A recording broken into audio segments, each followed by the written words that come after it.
यार जय, हम तुम्हारी बात समझ रहे हैं, लेकिन तुम भी। लेकिन क्या यार, ये कोई मामूली खबर नहीं है। ये जालसाजी और फ्रॉड का केस है और मेरे न्यूज़पेपर के फ्रंट पेज की हेडलाइन है ये। मेरे पास इसके कुछ सबूत हैं, देखो। रिपोर्ट बड़े साहब के पास जाओ। पेपर तो तुम्हारे सही हैं यार। हमारे मैं श्याम सर, मेरा बेटा माधवन सर 3 घंटे से गायब है सर। सर बोला था कि हाफ एन आवर में लौट के आएगा सर। अभी 3 घंटे हो गए सर, उसका कोई अता पता नहीं है सर। सिंस 10:15 उसका मोबाइल स्विच ऑफ आ रहा है सर। देखिए, आप घबराइए मत। आपने उसके दोस्तों को फोन किया? तो ऐसी बात नहीं है सर। मेरा माधवन सर अपना ड्यूटी करने को गया सर, उन करप्ट लोगों को पकड़ने के लिए सर। बहुत ही खतरनाक लोग हैं सर वो। कौन लोग?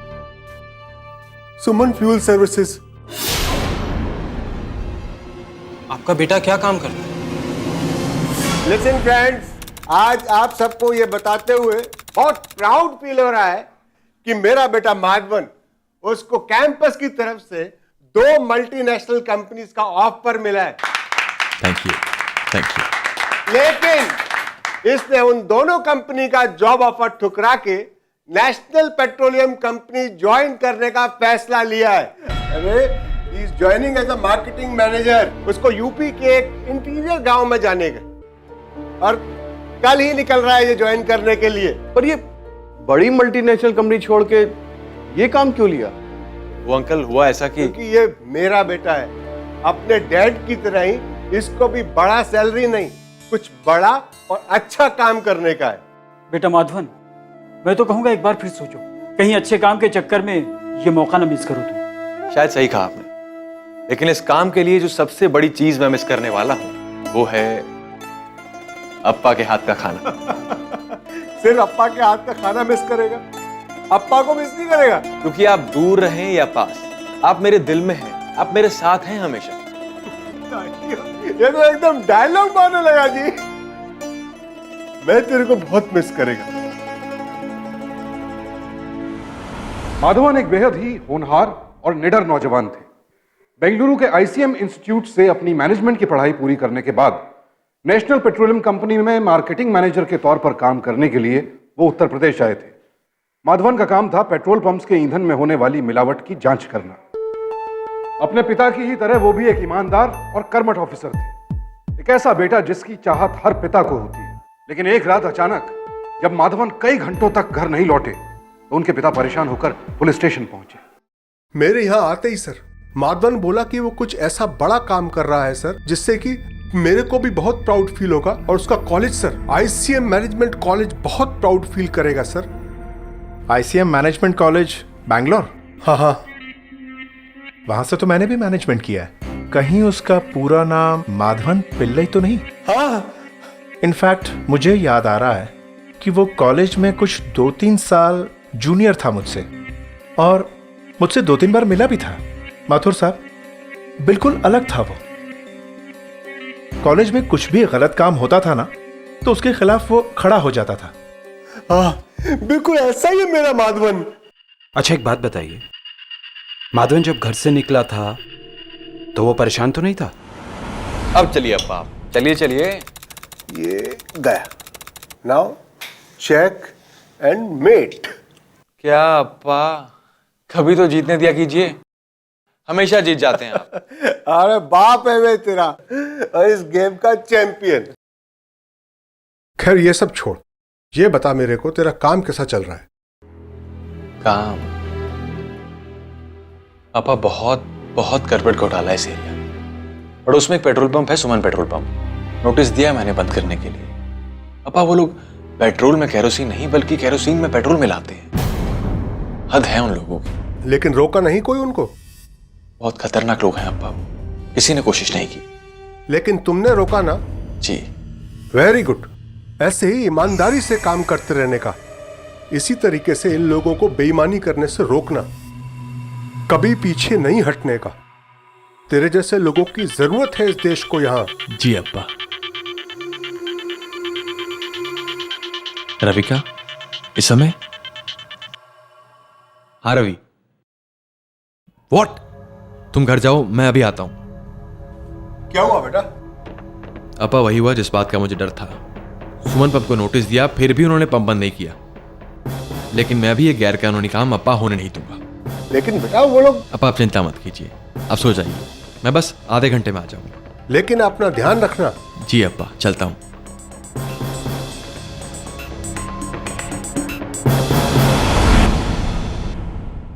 देखिए सर, आप परेशान मत होइए, आप भरोसा रखिए, सब ठीक हो जाएगा।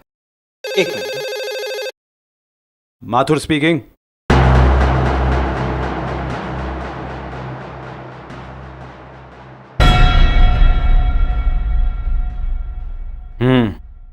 ओके।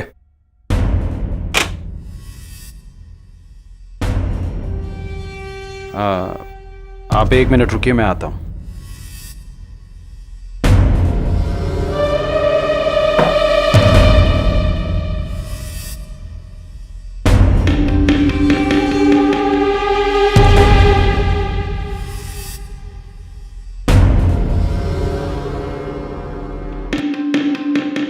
सर, आप जरा चलिए हमारे साथ।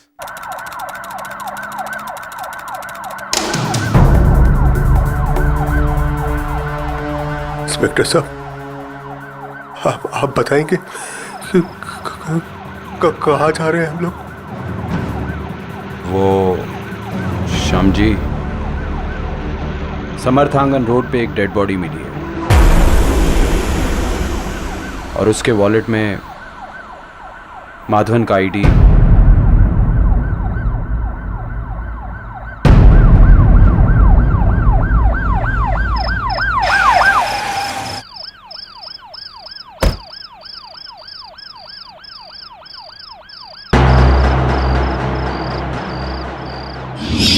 बॉडी कब मिली? सर 2 घंटे पहले। श्याम जी, और कुछ मिला? सर ये पर्स मिला है और साथ में कार्ड भी। माधवन पिल्ले।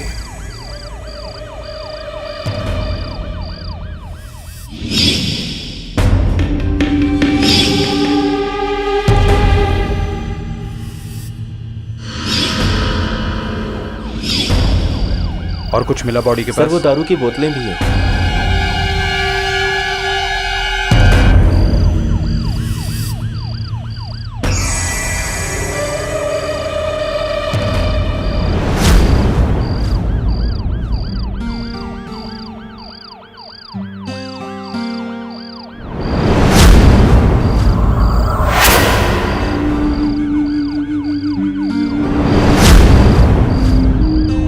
कौन है ये लोग? सर नशे में धुत होकर गाड़ी चला रहे थे। हमने इन्हें रोकने की बहुत कोशिश की पर ये रुके ही नहीं। उसके बाद हमने इनका पीछा किया। बाद में सर वो लाश मिली। ले चलो इनको थाने।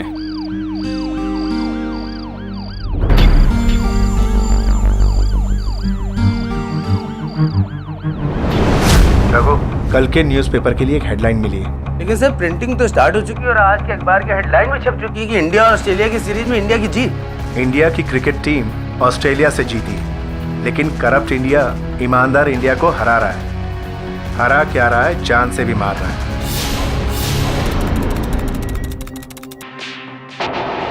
संदीप, विकास, ए शंकर। जी सर। एक काम कर, सुमन पेट्रोल पंप का पेट्रोल लेके आ। इनको आज पेट्रोल पिलाते हैं और फिर जलती हुई तीली इनके मुंह में डाल देते हैं। बोलेगा या नहीं? Hello sir. अब बोलेगा। मैं सच बता रहा हूँ। उन लोगों ने खाली लाश को ठिकाने लगाने के लिए बोला था। बाकी तुझे कुछ नहीं पता। अभी बोलेगा तू। क्या पता है तेरे को? बोल।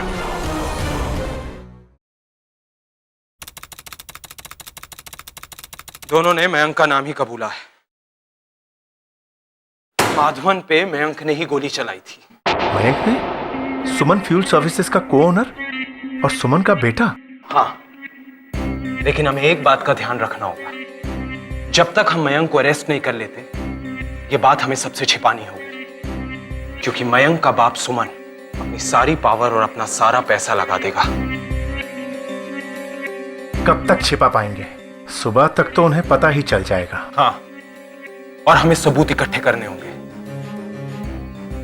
वो भी जल्द से जल्द। एक बार सबूत हाथ लग गए ना हमारे, तो उसका बाप भी कुछ नहीं कर पाएगा। हाँ, इसका मतलब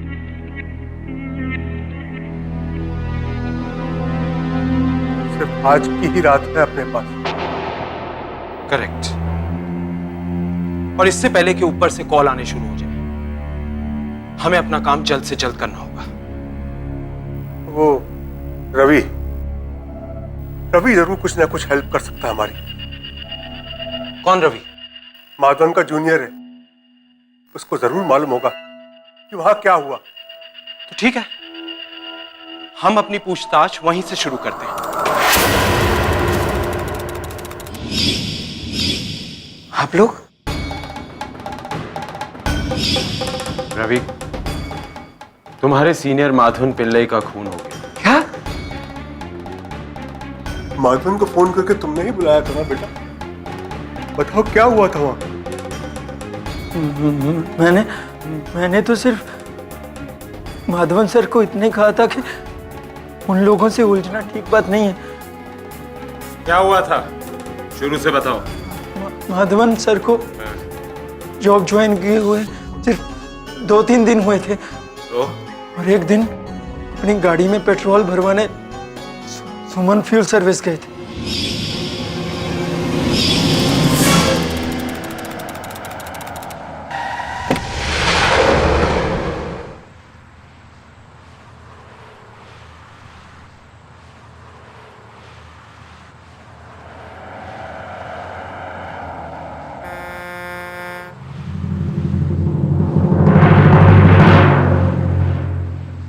अरे क्या हुआ? सर, गाड़ी में कचरा फंस गया है।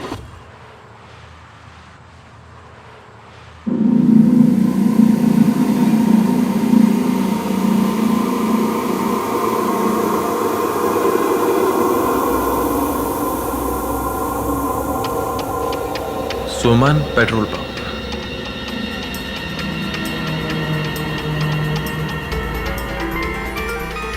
रवि सर। जी सर। रवि, एक काम करो, सुमन फ्यूल सर्विसेज की सारी फाइल तैयार कर लो। क्या हुआ सर? रवि, मुझे यकीन हो गया है कि ये लोग मिलावटी पेट्रोल की सप्लाई मार्केट में कर रहे हैं। बट सर, लेकिन रवि, हमारी ड्यूटी इन लोगों से डरने की नहीं है, बल्कि हमारी ड्यूटी है कि हम मिलावटखोरों को सजा दिलवाएं। तुम एक काम करो, सुमन फ्यूल सर्विस और बाकी सभी पेट्रोल पंपों की फाइल लेके वहां पहुंचो जहां पर मिलावट होती है और आम इंसान को धोखा दिया जाता है। हमें उन सब जगहों पर रेड करनी है।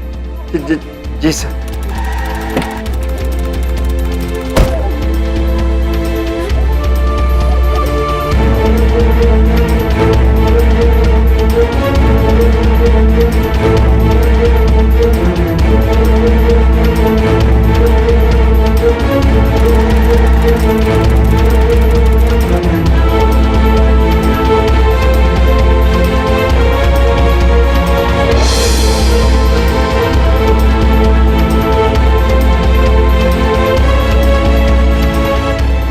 Oh my God, look at this.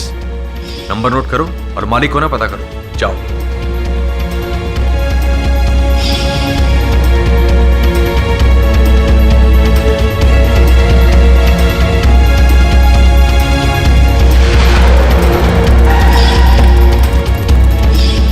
हटिए। रवि, मीटर लाओ।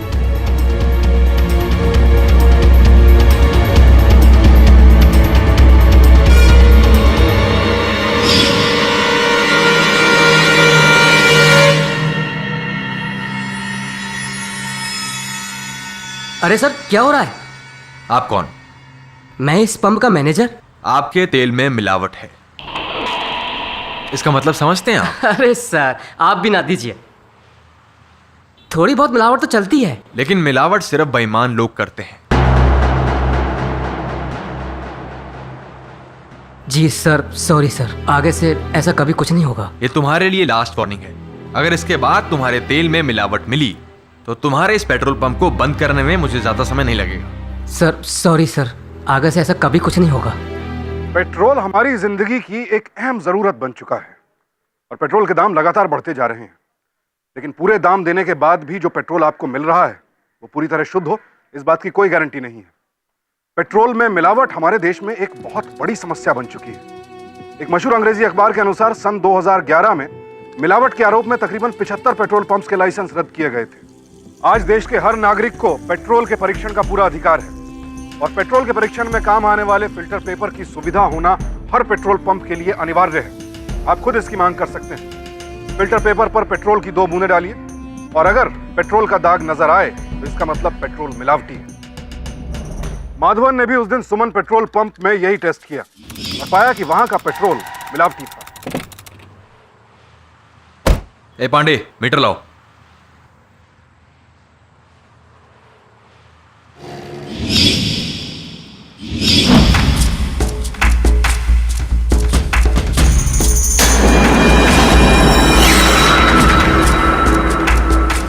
दूसरा मीटर दो।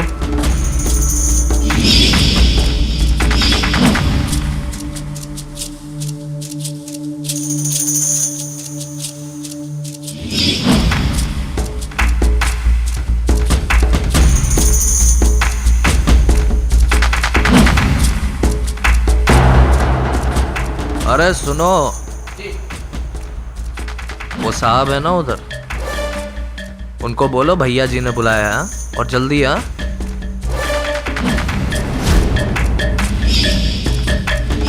ओह नो, लुक एट दिस। इतनी ज्यादा मिलावट। मुझे उम्मीद थी कि सबसे ज्यादा मिलावट हमें यही मिलेगी और वही हो। आपको भैया जी बुला रहे हैं। चलो आज तुम्हारे भैया जी को देखते हैं। अरे आइए सर जी, आइए, वेलकम वेलकम। कैसे हैं आप? अरे रवि, क्या हाल है तुम्हारे? काफी मोटे हो गए हो, क्या हो रहा है आजकल? हाँ, कहिए क्यों बुलाया आपने मुझे? अरे सर, अब आप नए आए हैं, हम खाए तकलीफ किए यहाँ पर आने की, हमें बुला लिया होता सर, हम आ जाते। खैर छोड़िए, बैठिए जरा, बात करते हैं। क्या लेंगे आप बताइए? चाय, कॉफी या फिर थोड़ा वोडका, विस्की या रम? बैठिए तो, आइए ना। देखिए, आप अपने यहां पे पेट्रोल में नाफ्ता मिलाना बंद कर दीजिए, वरना आपको यहां पे पेट्रोल पंप बंद करके चाय कॉफी की शॉप खोलनी पड़ेगी। अरे सर, आप मेरा मतलब समझे नहीं। चाय कॉफी के मतलब से मैं ये कहना चाह रहा था कि इसमें आप ही का फायदा है। अब जो भी आपकी तनख्वाह है, जो भी आप कमाते हैं, उससे 2 गुना ज्यादा तनख्वाह हम आपके घर पर पहुंचवा देंगे, वो भी नगद। क्यों भाई? लेकिन आप मेरा मतलब नहीं समझे मिस्टर, ये आपकी पहली और आखिरी वार्निंग है। अगर इसके बाद भी आपके पेट्रोल पंप में पेट्रोल में मिलावट होती है तो आपके पेट्रोल पंप को बंद करने का नोटिस बहुत जल्द आपके पास होगा।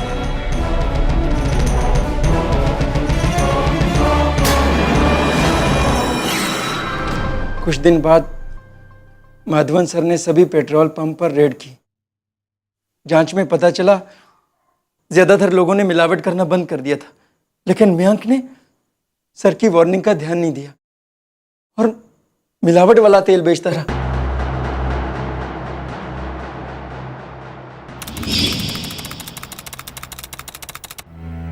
अब इस सिर्फ 2 हफ्ते के लिए तुम्हारा पंप बंद करवा रहा हूं, लेकिन अगर मिलावट का धंधा चालू रहा तो बहुत जल्द तुम्हारे इस पंप पे ताला लग जाएगा।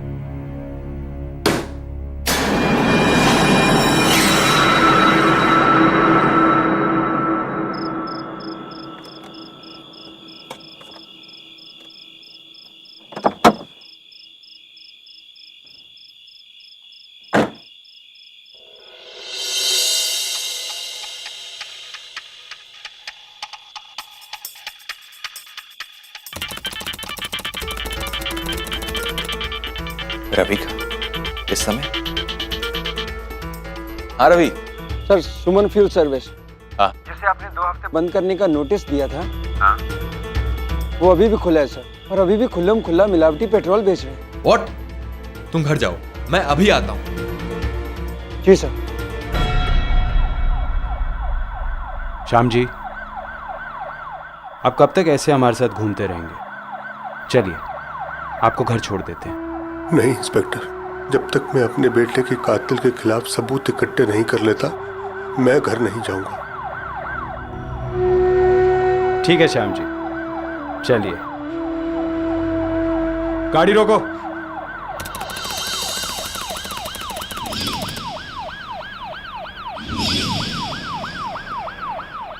पेट्रोल पंप का कोना कोना छानो, कोई भी जगह बचनी नहीं चाहिए। ठीक है? ठीक है। जाओ।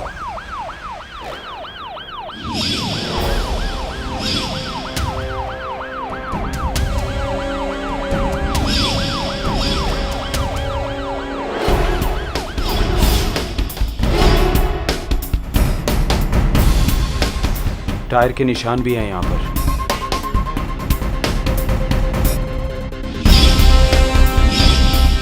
Gun shells. हवलदार, ये देखो, यहाँ पे गन के शेल्स हैं, ढूंढो, और भी होंगे।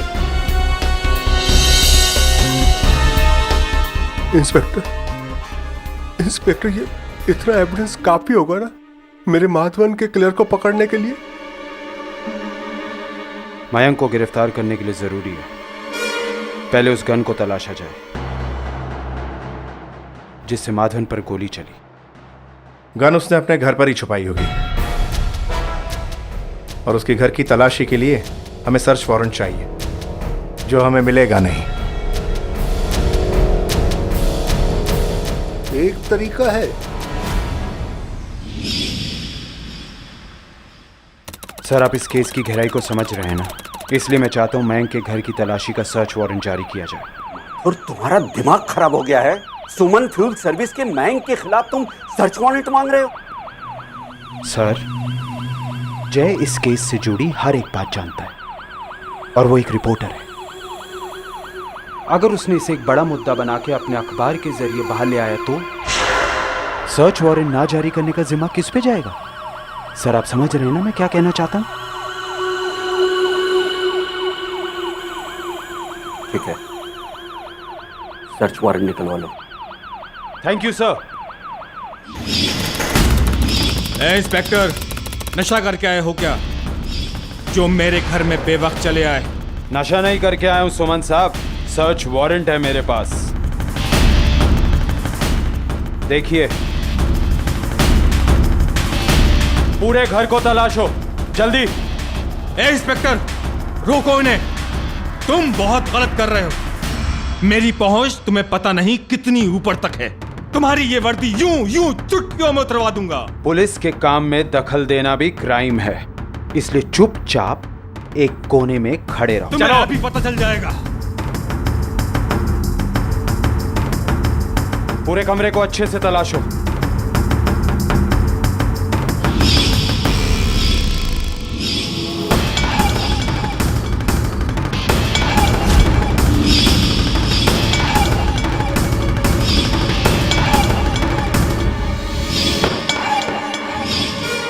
रुक रुक, तलाशी लेनी है ना साले को, उधर जाके ले चल।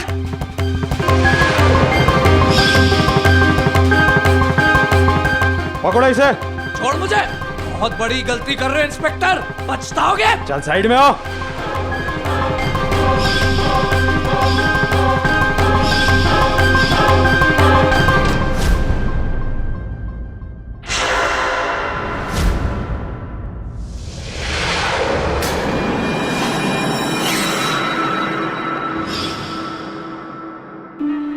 अरेस्ट करो इसे, हथकड़ी लगाओ। हमको लगाओगे? इंस्पेक्टर, तुम मेरे बेटे को ऐसे अरेस्ट नहीं कर सकते। मैं कहता हूँ हथकड़ी खोलो, वरना मुझसे बुरा कोई नहीं होगा। आखिरी वार्निंग देता हूँ, तुम्हें बहुत बुरा अंजाम होगा। तुम्हारे बेटे ने खून किया है, सबूत मिला है हमें। अब आपके बेटे को कोई नहीं बचा सकता। ले चलो। इंस्पेक्टर पापा, पापा, अरे छोड़ पापा, पापा मुझे छोड़, मुझे, अरे पापा। मयंक बेटा, तू बिल्कुल चिंता मत कर, कल सुबह तक तुझे इस घर में वापस लेकर आऊंगा। तेरे लिए शहर के बड़े से बड़े वकील को हायर करूंगा। तू चिंता मत कर, बहुत हो गया, छोड़ूंगा नहीं तुझे। इंस्पेक्टर माथुर। पापा पापा हेलो हेलो।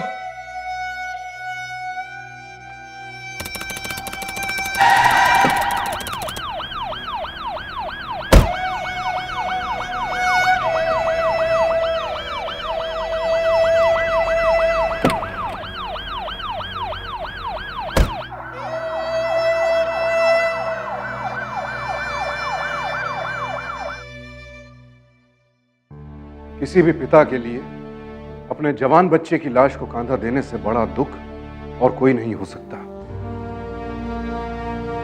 अपने जिस बेटे को श्याम जी ने हमेशा ईमानदारी की राह पर चलने की शिक्षा दी थी, उसी की अर्थी को कांधा देते वक्त उन्हें जो दुख और दर्द महसूस हुआ होगा, उसकी आप और हम कल्पना भी नहीं कर सकते। लेकिन माधवन ने जो बहादुरी का काम किया था, उसके लिए श्याम जी को उस पर बेहद गर्व भी था। और बेटे का बलिदान व्यर्थ ना चला जाए, इसलिए श्याम जी ने ठान लिया कि वो लड़ेंगे और माधवन को न्याय दिलाने की अपनी लड़ाई जीत कर रहेंगे।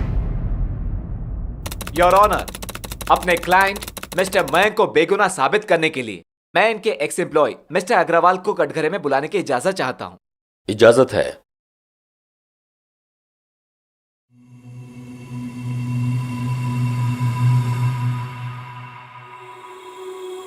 मिस्टर अग्रवाल, आप 2 साल पहले सुमन फ्यूल से रिटायर हो चुके हैं। वहां काम करते वक्त कभी आपको ऐसा लगा कि कुछ गड़बड़ हो रही, पेट्रोल में मिलावट या कोई और गड़बड़? सुमन सर और मयंक भैया बड़े ही नेक और ईमानदार लोग हैं। मैंने अपनी नौकरी के दौरान कोई भी गड़बड़ या कोई भी मिलावट नहीं देखी सर। आप जा सकते हैं। योर ऑनर, अब मैं अपने अगले गवाह को बुलाने की इजाजत चाहता हूं। इजाजत है। वर्कर कभी कभार पैसे की हेराफेरी कर देते थे, पर पेट्रोल में मिलावट कभी नहीं हुई। आपने देखा योर ऑनर कि पुलिस ने सरासर झूठा केस बनाया है मेरे क्लाइंट के खिलाफ, और यह बात साबित करने के लिए मैं नेशनलाइज्ड पेट्रोलियम कंपनी के एम्प्लॉय मिस्टर रवि को बुलाना चाहूंगा। इजाजत है।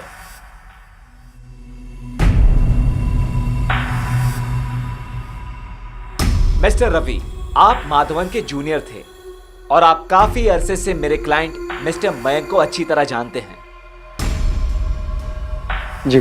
पुलिस की चार्जशीट में कहा गया है कि माधवन को उस रात आपने फोन करके पेट्रोल पंप पर बुलाया था और वहां पर मिलावटी पेट्रोल बेचा जा रहा था।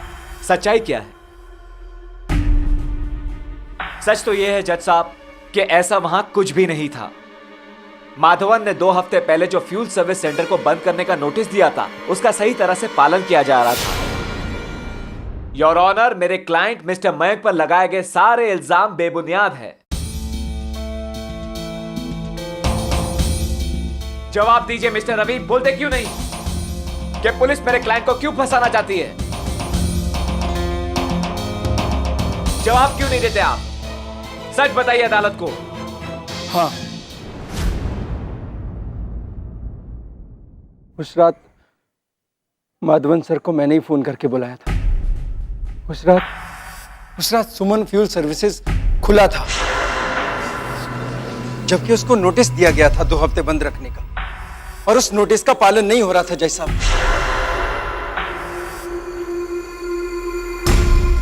क्या सबूत है आपके पास इस बात का? मेरे पास कोई सबूत तो नहीं, लेकिन मैं ये यकीन के साथ कह सकता हूं कि इन लोगों ने मिस्टर माधवन को रिश्वत देने की कोशिश की थी। मिस्टर माधवन को हर वो लालच दिया गया जिससे ये लोग मिस्टर माधवन को खरीद सके। माधवन सर बहुत ही ईमानदार और ऑनेस्ट आदमी थे। माधवन सर इनके हाथों नहीं बिके, इसीलिए इन लोगों ने माधवन सर का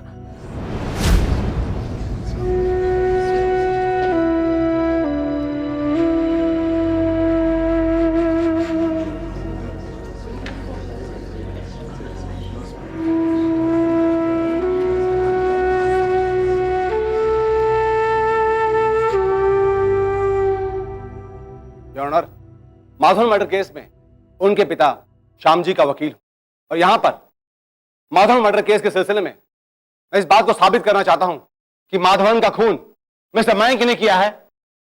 इसके लिए मैं इंस्पेक्टर माथुर को बुलाना चाहता हूं। बुलाइए।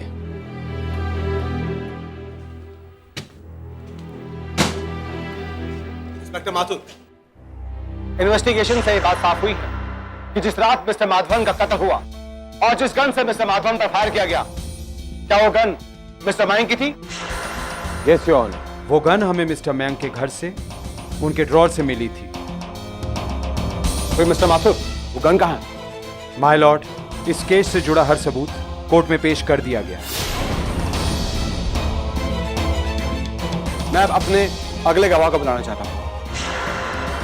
बुलेट के सेल से साबित हो गया है कि गोली मयंक के गन से ही चली थी। जी हाँ, गोली पर लगे खून के निशान मिस्टर माधवन के खून से मैच करते हैं। और ये रही जज साहब उसकी रिपोर्ट।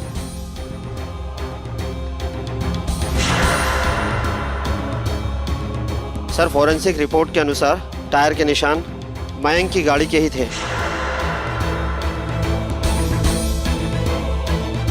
जज साहब, सारे सबूतों और गवाहों से ये बात साबित होती है कि माधवन का कातिल मिस्टर मयंक है। I object my Lord. मैं अदालत को एक और सच्चाई बताना चाहता हूं। जिस वक्त माधवन का कत्ल हुआ उस वक्त वहां मयंक था ही नहीं। इसको साबित करने के लिए मैं मिस्टर मयंक के पिता श्री सुमन को कटघरे में बुलाना चाहूंगा। इजाजत है।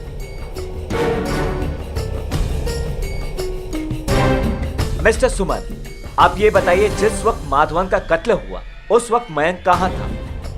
मयंक मेरे साथ था। उस रात हम दोनों बाप बेटे अपने घर में क्रिकेट मैच देख रहे थे। अब मैं अपने कुछ सरकारी गवाहों को पेश करना चाहूंगा। इजाजत है। साहब, हम बीवी बच्चे वाले लोग हैं, हमने ये कत्ल नहीं किया है। हाँ साहब, हमने कुछ नहीं किया है, बस हम लाश को ठिकाने लगा रहे थे। अगर तुमने खून नहीं किया तो फिर किसने किया खून? मैंने किया, उसने किया, किसने किया खून? बताइए सबको।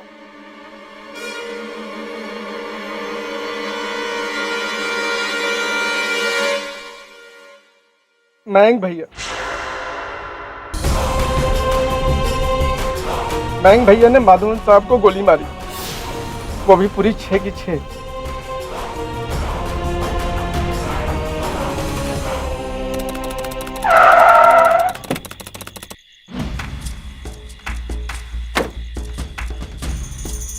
साहब कहाँ हैं तुम्हारे? भैया जी यहाँ पर नहीं है। कहाँ गए? घर गए। अभी के अभी उन्हें बुलाओ यहीं पे। ठीक है सर। जल्दी जाओ और जल्दी बुलाओ, वेट कर रहा हूँ मैं।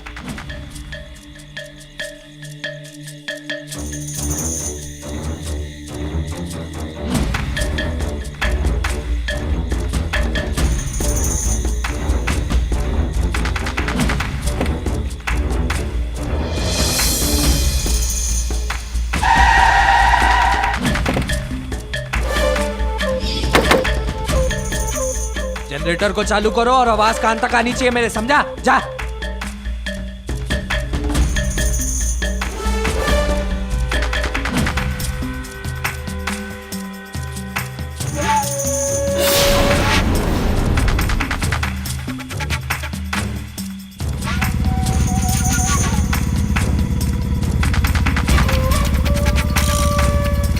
माधवन जी,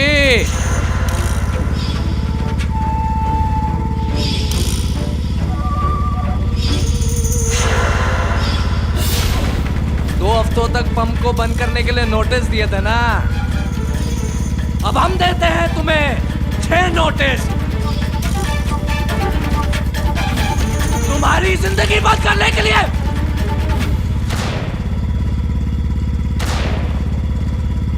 लगा ठिकाने इस हरिश्चंद्र की औलाद को। चल, दरवाजा खोल पीछे का। पकड़, आगे बैठ जल्दी।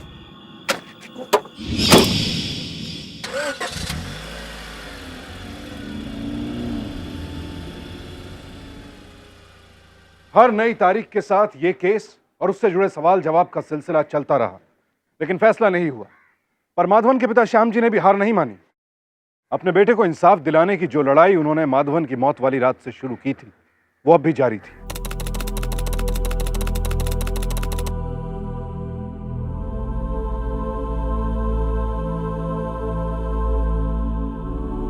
मुझे लगता है कि माधवन को न्याय दिलाने की लड़ाई हमें अदालत के बाहर भी लड़ना होगा। वो कैसे अंकल?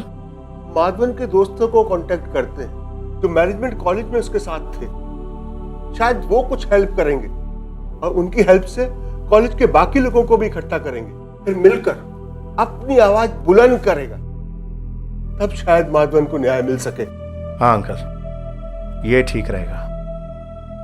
माधवन वो पहले इंसान थे जो इस खतरनाक पेट्रोल माफिया के खिलाफ सिर्फ खड़े नहीं हुए, बल्कि उन्होंने इन पर कड़ी कार्रवाई भी की। श्याम जी भी उसी निडर माधवन के पिता थे। वो भी ना डरे, ना उनके हौसले कम हुए, क्योंकि वो जानते थे कि कोई भी लड़ाई ताकत से नहीं, हौसलों से जीती जाती है।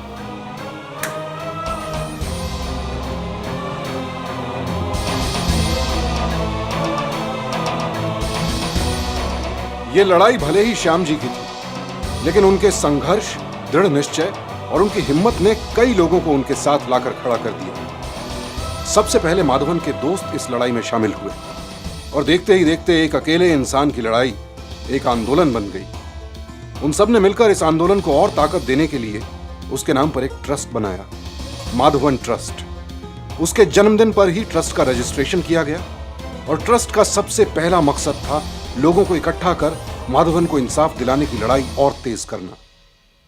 श्याम जी और इस ट्रस्ट की कोशिशों का ही नतीजा था कि ठीक 10 महीने बाद जज साहब, अब मैं अपने अगले गवाह माधवन के पिता श्याम जी को बुलाना चाहूंगा। इजाजत है।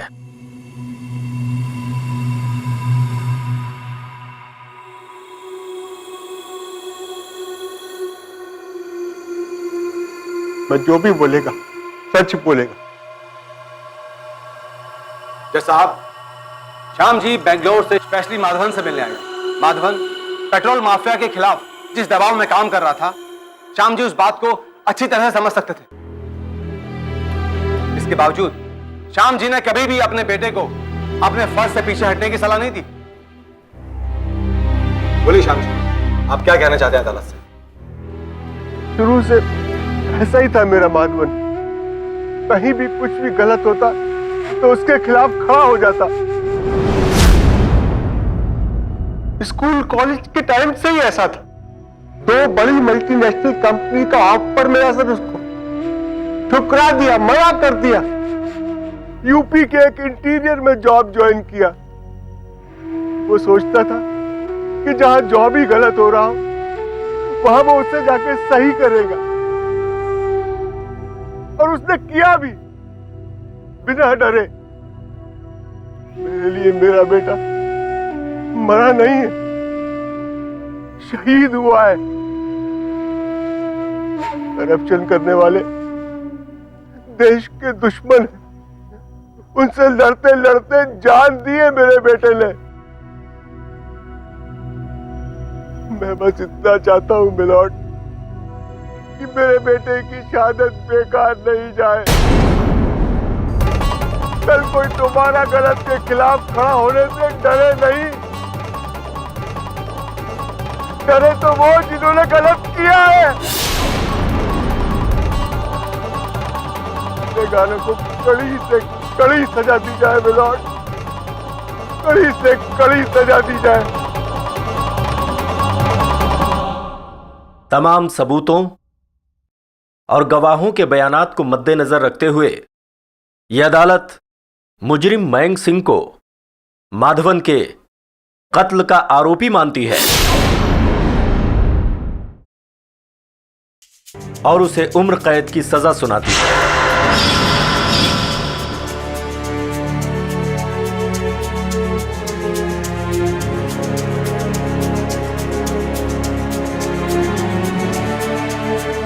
रघु, हम जीत गए और हमारी कल की न्यूज की हेडलाइंस होंगी, आखिर माधवन पिल्लई को इंसाफ मिला। माधवन बेटा, तू जीत गया। जिन आंसुओं को श्याम जी ने अब तक अपने सीने में दबाए रखा था, आज माधवन को इंसाफ मिलते ही वो बांध टूट गया। खुशी, दुख, सुकून सब था इन आंसुओं में।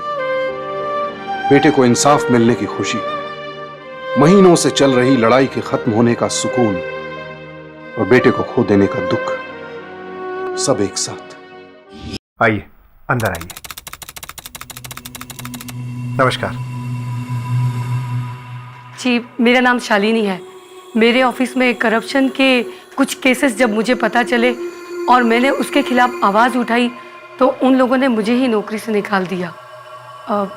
मैंने सुना है आप लोगों का ट्रस्ट करप्शन के खिलाफ लड़ने वाले मुझ जैसे लोगों की मदद करता है।